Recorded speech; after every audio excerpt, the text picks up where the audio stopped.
ये आकाशवाणी का सागर केंद्र है। फ्रीक्वेंसी मॉड्यूलेशन 102.6 मेगाहर्ट्ज पर। आइए सुनते हैं ये भेंट वार्ता। इस भेंट वार्ता का विषय है रोग प्रतिरोधक क्षमता बढ़ाने में आयुष विभाग की भूमिका। इस भेंट वार्ता में जिला आयुष अधिकारी डॉक्टर संजय खरे से बातचीत कर रहे हैं दीपक निषाद। तो आइए सुनते हैं ये बातचीत। नमस्कार श्रोताओं, स्वागत करते हैं आपका इस भेंट वार्ता में। और आज की इस भेंट वार्ता में भाग लेने के लिए हमारे साथ बेहद खास मेहमान जुड़े हुए हैं। आप हैं जिला आयुष अधिकारी डॉक्टर संजय खरे। आपका हम बहुत बहुत स्वागत करते हैं अपने स्टूडियो में। धन्यवाद सर। संजय खरे साहब, सबसे पहले आपसे हम ये जानना चाहेंगे कि कोविड-19 को लेकर के बहुत तमाम प्रयास किए जा रहे हैं सरकार की तरफ से, शासन की तरफ से, इसको कंट्रोल करने का, इसको नियंत्रित करने का। इसमें आयुष विभाग की भूमिका भी बहुत महत्वपूर्ण है और पिछले दिनों आयुष मंत्रालय की तरफ से भी गाइडलाइन जारी किए गए हैं और बहुत चर्चा में वो गाइडलाइन है कि हम अपनी रोग प्रतिरोधक क्षमता कैसे बढ़ा सकते हैं।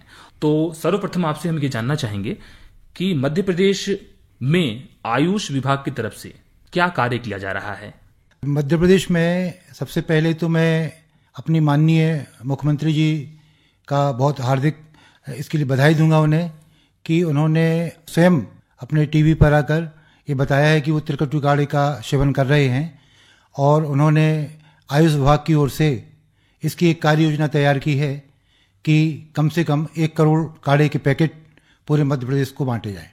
इसमें हमारी महती भूमिका हमारे आयुष विभाग के सचिव श्री M.K. अग्रवाल साहब की है, जिन्होंने एक विस्तृत कार्य योजना बनाकर हम लोगों को दी, जिस योजना का क्रियान्वयन अपने जिला सागर में भी किया जा रहा है। इस कार्यक्रम के निर्देशक आदरणीय कलेक्टर महोदय हैं और इसके शासन द्वारा ही जिला पंचायत सीईओ को नोडल अधिकारी बनाया गया है और विभाग की ओर से मैं जिला अधिकारी के रूप में समस्त चिकित्सकों के स्टाफ के साथ में इस कार्य योजना को सागर में लागू कर रहा हूँ। मध्य प्रदेश स्तर पर ये योजना लागू की गई है और जिले स्तर पर भी काफी तेजी से इसे जमीन पर पहुंचाए जाने का प्रयास किया जा रहा है और आप लोग कर रहे हैं ये काम पूरी टीम के साथ मिलकर के, जिला प्रशासन के साथ समन्वय स्थापित करके। और आपने बताया कि 1 करोड़ काढ़ा ये पैकेट बांटने की योजना आपकी है पूरे प्रदेश भर में जी।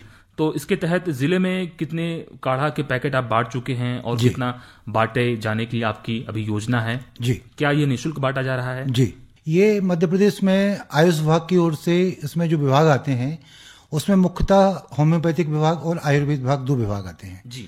इसमें सबसे पहले जो शासन ने प्रारंभ किया था वो होम्योपैथिक मेडिसिन को प्रारंभ किया था, आर्सेनिक एलम 30।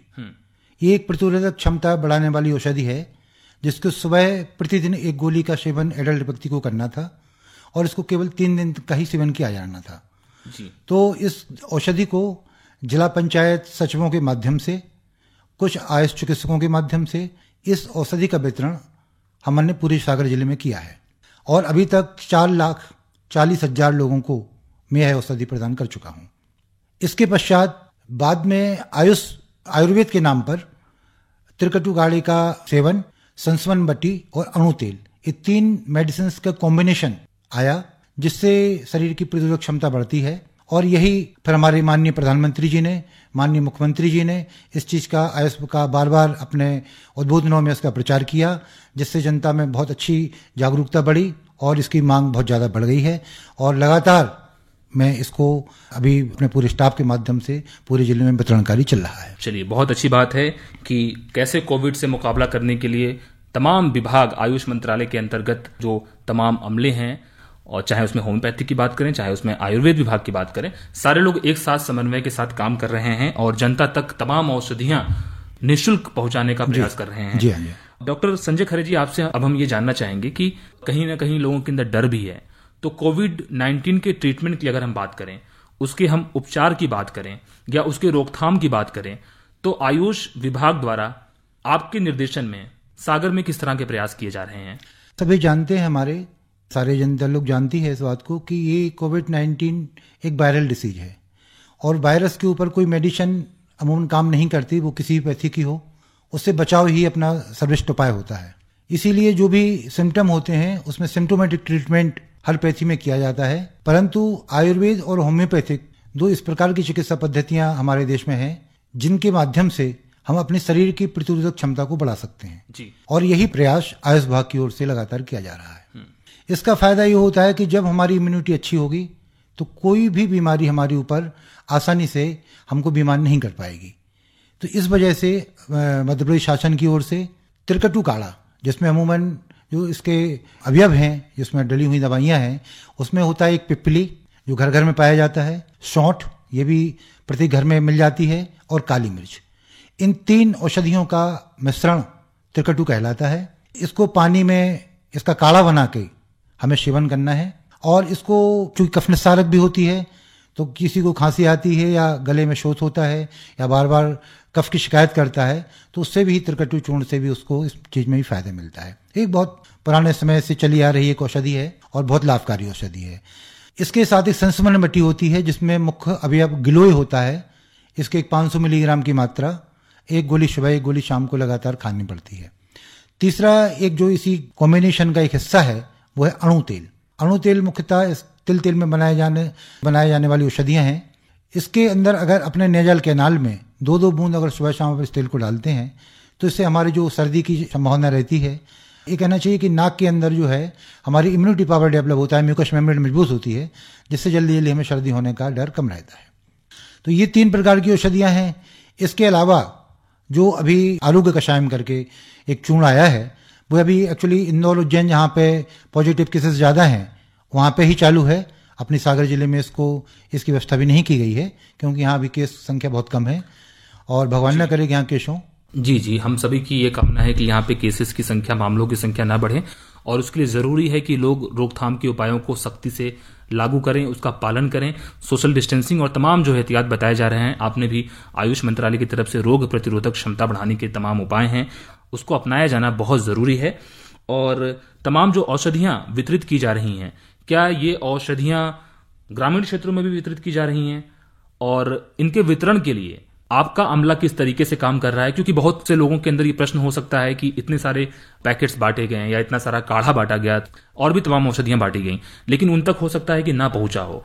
तो तमाम लोगों तक पहुंच जाए, लोग आश्वस्त रहें, इसके लिए आप उनको क्या बताना चाहेंगे? जैसा कि मैंने भी आपको बताया कि मध्य प्रदेश शासन की ओर से सबसे पहले होम्योपैथिक मेडिसिन के वितरण की योजना थी। तो आर्सेनिक एलम जो बहुत अधिक मात्रा में मैंने जनपद पंचायतों के माध्यम से, सचिवों के माध्यम से ग्रामीण क्षेत्रों में वितरण की है।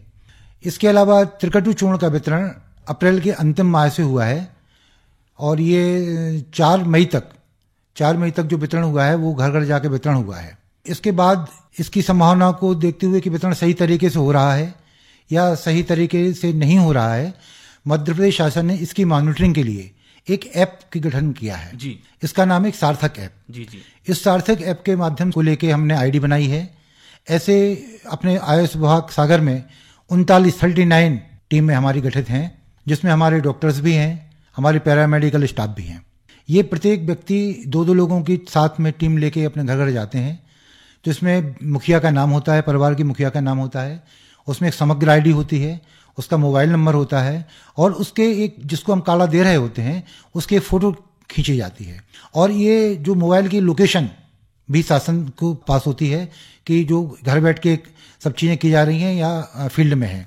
इसका मॉनिटरिंग मध्य प्रदेश शासन कर रही है। और अभी पिछले सत्र में जब ये प्रारंभ हुआ था तो अभी तक अपने यहाँ पे आज तक के उसमें 27,000 काढ़े का वितरण ऐप के माध्यम से हो चुका है। जी, ऐप के माध्यम से लगातार उसकी निगरानी की जा रही है और तमाम प्रयास किए जा रहे हैं कि जमीन पर लोगों को ये सुविधा और इस योजना का लाभ मिले। इसके साथ ही साथ आपने ऐप की बात की, तो क्या कुछ और भी ऐप आयुष विभाग की तरफ से, मध्य प्रदेश शासन की तरफ से जारी किए गए हैं, चलाए जा रहे हैं, जिसके माध्यम से आप और भी दूसरे काम कर पा रहे हैं? क्योंकि रोग से लड़ना है, लेकिन रोग से लड़ने में तकनीकी हस्तक्षेप बहुत महत्वपूर्ण है और आपने एक ऐप की भूमिका के बारे में बताया। क्या और भी कुछ इस तरह के ऐप हैं जो आयुष विभाग की तरफ से चलाए जा रहे हैं? ये बहुत अच्छा प्रश्न किया आपने। एक्चुअली क्या है कि ये महामारी संसार में पहली बार आई है इस प्रकार की घटनाएं। तो अब जो दवा त्रिकटु चूर्ण बांटा जा रहा है या जो आरोग्य कषायम शासन की ओर से दिया जा रहा है या जो औषधियां दी जा रही हैं, वास्तव में इन दवाओं से हमारे व्यक्तियों को फायदा हो भी रहा है या नहीं हो रहा है, यह जानकारी हम कैसे एकत्रित करें? क्योंकि एक बार अमला दवा देने के बाद दोबारा उनसे फीडबैक लेने नहीं आता है। तो शासन की ओर से आयुष संजीवनी एक ऐप मध्य प्रदेश शासन की ओर से दिया गया है। इस आयुष संजीवनी ऐप में आप प्रत्येक व्यक्ति इसको डाउनलोड कर ले और जितनी समय तक उसने औषधियों को लिया है और उसके उन औषधियों को लेने से उसको क्या महसूस हुआ है, इस सब का वो खुद स्वयं फीडबैक दे सकता है। लेकिन जो भाई बहन हमारे ऐप चलाना नहीं जानते या जो फोन का उपयोग नहीं करते हैं, उनके लिए मेरे पास भी सुविधा है कि वो अपनी जानकारी मुझे दें या वो बताएं हमें कि उन्हें इससे फ़ायदा हुआ या फ़ायदा नहीं हुआ या कोई फ़र्क नहीं पड़ा। जो भी वो मुझे देते हैं अपने मोबाइल नंबर और समग्र आईडी के साथ में, तो मेरे पास भी सार्थक ऐप में ये सुविधा है कि उस माध्यम से भी फीडबैक शासन की ओर पहुंचा सकता हूं। यानी तकनीकी के प्रयोग से ऐप का इस्तेमाल किया जा रहा है और ऐप के माध्यम से जनता तक वो योजनाएं किस तरीके से पहुंच रही हैं ये तो देखा ही जा रहा है, लेकिन दवा देने के बाद, औषधि देने के बाद उसका क्या असर उनके ऊपर हुआ, कितना सेवन किया, कितना असर हुआ, उसकी फीडबैक लेना भी बहुत जरूरी है जी। और उसका फीडबैक लेकर के ही आप ये तय करते हैं कि आगे आपको क्या करना है। जी। बहुत महत्वपूर्ण चीज है और हमने तमाम चीजों के बारे में आपसे चर्चा की डॉक्टर संजय खरे जी, लेकिन अब हम आपसे ये जानना चाहेंगे कि रोग प्रतिरोधक क्षमता बहुत महत्वपूर्ण चीज है और आयुष मंत्रालय की बहुत बड़ी भूमिका है इसमें और हर कोई इसकी भूमिका को जो है आज रेखांकित कर रहा है आज के समय में। तो आपसे हम ये जानना चाहेंगे कि तमाम जो औषधियां आप घर घर जाकर के वितरित कर रहे हैं, एक समय के बाद हो सकता है कि वो खत्म भी हो जाए, क्योंकि ये सब जानते हैं कि ये लंबी चलने वाली लड़ाई है। तो उन औषधियों को, खासकर जो चुनिंदा और अच्छी औषधियां हैं, उन औषधियों को व्यक्ति घर में ही निर्माण कर ले अपनी रोग प्रतिरोधक क्षमता बढ़ाने के लिए, आप संक्षेप में क्या बताएंगे? जी, बहुत अच्छा प्रश्न किया आपने भी। एक्चुअली शासन की ओर से प्रति व्यक्ति को एक 50 ग्राम का पैकेट दिया जा रहा है त्रिकटु चूर्ण का।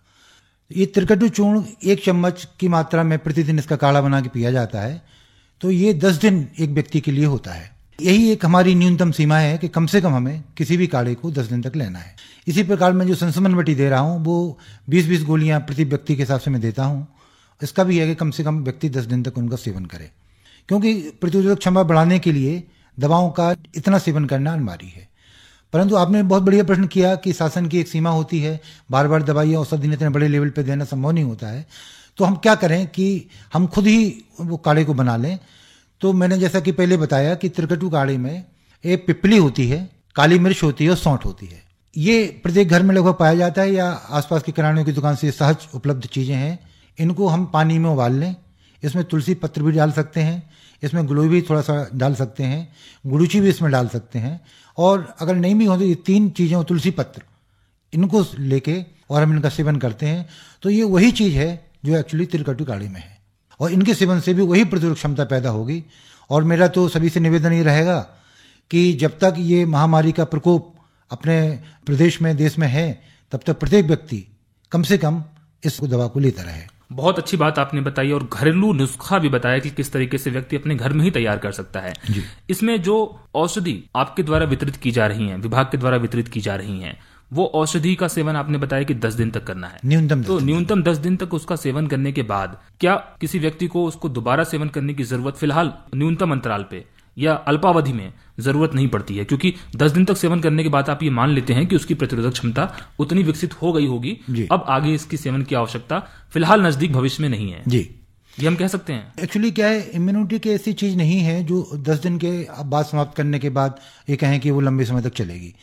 जिस प्रकार बल कम होता है उसी प्रकार जो औषधियों से प्राप्त जो इम्यूनिटी होती है उसकी भी बने रहने की एक सीमा होती है। तो होता यह है कि हमको इस प्रकार की चीजें हमेशा सेवन करना चाहिए जब तक ये प्रकोप चल रहा है। जैसे मैंने पहले बताया कि ये प्रकोप जब तक चल रहा है हम इसको लगातार सेवन कर सकते हैं। और चूंकि ये मसाले हैं एक्चुअली जो अपने घरों में, सब्जियों में, सलाद में कई प्रकार से उपयोग होते हैं, तो आप अगर उनको काढ़ा बना के उपयोग ना भी करना चाहें तो इस तरीके से भी उपयोग करना चाहें। लेकिन चूंकि शासन की गाइडलाइन, शासन की यही है कि न्यूनतम 10 दिन तक देना है, तो मेरा सभी से प्रार्थना यह है कि वो 10 दिन तक तो निश्चित तौर से ही शासन की गाइडलाइन के अनुसार कार्य करें। और इसके बाद भी अगर इसका अपने घर में बनाएं, सिंपल गर्म पानी भी अगर अपन 2 या 3 बार अगर पीते रहते हैं तो भी इस वायरस की फैलने की संभावना कम हो जाती है, अपने शरीर के भीतर पहुंचने की संभावना कम हो जाती है। तो सबसे अच्छा है कि गर्म पानी से अच्छा है कि अगर उसमें तुलसी पत्र डाल लें, गुड़ीची डाल लें, ये सारी औषधियां, पिपली, सौंठ और काली मिर्च डाल लें, तो इससे अपन को फायदा ही होने जा रहा है। हल्दी की भी बहुत बड़ी भूमिका है इसमें। हल्दी का गुण अच्छा है, लेकिन हल्दी चूंकि गर्मियों के समय हल्दी पित्तवर्धक होती है और उससे एंटीसेप्टिक भी होती है। हल्दी का उपयोग भी कोई अच्छा है, इसकी गार्गल भी कर सकते हैं और उसको सेवन भी कर सकते हैं, लेकिन हल्दी का सेवन दूध के साथ लें। दूध के साथ करें हल्दी का सेवन। निश्चित रूप से ये तमाम औषधियां हैं, इनका जितना अधिक से अधिक सेवन किया जाए उतना अच्छा है, लेकिन शासन की तरफ से चूंकि ये दिशा निर्देश निर्धारित की गई है कि 10 दिन तक न्यूनतम सेवन आपको करना ही है और इनका कोई हानिकारक प्रभाव नहीं है। बिल्कुल ये नेचुरल है, बिल्कुल प्राकृतिक है, इसलिए बिल्कुल डरने की आवश्यकता नहीं है और रोग प्रतिरोधक क्षमता बढ़ाने में बहुत कारगर है, ये सिद्ध बात है। जी। बहुत अच्छा लगा आपसे बात करके डॉक्टर संजय खरे जी। आखिरी में हम चलते चलते अपने तमाम श्रोताओं के लिए, तमाम सुनने वालों के लिए आपकी तरफ से हम संदेश चाहेंगे ताकि हम इस बीमारी का मुकाबला और बेहतर तरीके से कर सकें। ये सबसे पहले तो क्या है कि आयुष विभाग पहले से काम कर रहा है, ये औषधियां भी बरसों से प्रमाणिक हैं। मैं इनकी प्रामाणिकता के संबंध में एक निवेदन अपने सभी लोगों से करना चाहूँगा कि जिस प्रकार जब अपना गर्मी का मौसम जब आता है तो अपन लोग खीरा, तरबूज, शरबत, इन सब चीज़ों का सेवन करने लगते हैं और ये भी स्वयं सिद्ध चीज़ें हैं कि इनके सेवन करने से हमें ठंडक महसूस होती है, तरावट महसूस होती है, गर्मियों से हम मुकाबला कर सकते हैं। इसी प्रकार जब हमारा ठंड का सीजन आता है तो हम गुड़, तिल, तली हुई चीज़ें, इनका लड्डू वगैरह का सेवन, ड्राई फ्रूट्स का सेवन करने लगते हैं तो निश्चित है उनसे हमें गर्मी बढ़ती है और हमें सर्दी से लड़ने में सहायता मिलती है। उसी प्रकार यह त्रिकटु चूर्ण भी बिल्कुल प्रमाणित चीज़ है, ऐसा बिल्कुल विश्वास के साथ सभी इसको सेवन करें और जो औषधियाँ मैंने अभी बताई हैं जो त्रिकटु चूर्ण में डली हैं उनका सेवन भी लगातार करें। निश्चित तौर से आप विश्वास करके चलिए कि ये आपकी प्रतिरोधक क्षमता को बढ़ाएंगे, इसका लगातार सेवन करते रहें। डॉक्टर संजय खरे जी, बहुत बहुत शुक्रिया अदा करना चाहते हैं आपका कि आप हमारे श्रोताओं के बीच में आए। आपने आयुष मंत्रालय की तरफ से जारी रोग प्रतिरोधक क्षमता को बढ़ाने में जो भी गाइडलाइन जारी की गई उसके प्रकाश में आपने तमाम जानकारियां बताई और कैसे हम सब मिल करके अपनी रोग प्रतिरोधक क्षमता बढ़ा करके कोविड-19 कोरोना वायरस के इस संक्रमण से बचे रह सकते हैं, क्योंकि रोकथाम सबसे बड़ा उपाय है। बहुत बहुत शुक्रिया आपका हमारे श्रोताओं से जुड़ने के लिए। आपको भी बहुत बहुत धन्यवाद। मैं अपनी बात सभी लोगों के बीच में रख सका। आकाशवाणी को बहुत बहुत धन्यवाद। रोग प्रतिरोधक क्षमता बढ़ाने में आयुष विभाग की भूमिका, इस विषय पर अभी आप सुन रहे थे जिला आयुष अधिकारी डॉक्टर संजय खरे से दीपक निषाद की बातचीत। ये आकाशवाणी का सागर केंद्र है